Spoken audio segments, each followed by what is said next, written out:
Hi friends, இந்த video காலையிலே உங்களுக்கு போட்டிருப்பேன். நான் வாய்ஸ் ஓவர் கொடுக்கலாம், அதனால தான் இப்போ வாய்ஸ் ஓவர் இப்போ கொடுப்போம் அப்படின்னு சொல்லிட்டு கொடுக்குறேன்.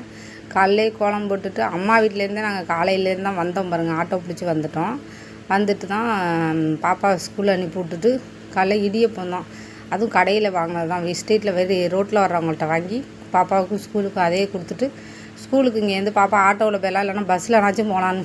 இல்லை, முடியவே முடியாது, நடந்தே போகணுன்னு என்னை போட்டு டார்ச்சர் கொடுத்து நடந்தே அழைச்சிட்டு போணுச்சு. என்னால் முடியலை, அதனால் எனக்கு மயக்கம் வரும்னு பேக் வந்துட்டு கொடுக்கவே இல்லை. ஸ்கூல் வரையுமே அதுதான் கொண்டு கொண்டுட்டு போயிட்டு எனக்கு உடம்பு சரியில்லைங்கிறதுனால அது கொடுக்கவே இல்லைன்ட்டு நடந்தே தான் போனோம் பாருங்கள். எப்படியும் ஒரு 1 ஹவர் ஆகிருக்கும் பாருங்கள். நாங்கள் 7:45 கிளம்புனோம் ஸ்கூலுக்கு.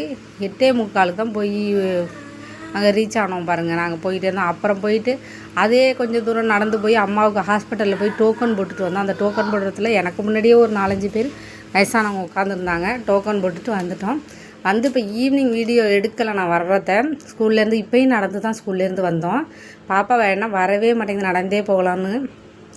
நடக்கிறதுனாவே ரொம்ப பிடிக்கும், நடந்தே போகலான்னு கொண்டக்கடலையை அவிச்சு ஹார்லிக்ஸ் ஆற்றி கொடுத்தது தான், வேறு ஒன்றும் பண்ணலை. அதோட இப்போ தான் சமைக்கணும். Bye friends. ஹாஸ்பிட்டல்லே 1 மணி ஆகிடுச்சி. வரும்போது ஆட்டோ பிடிச்சி வந்துட்டோம் வீட்டுக்கு. ஓகே ஃப்ரெண்ட்ஸ், பாய்.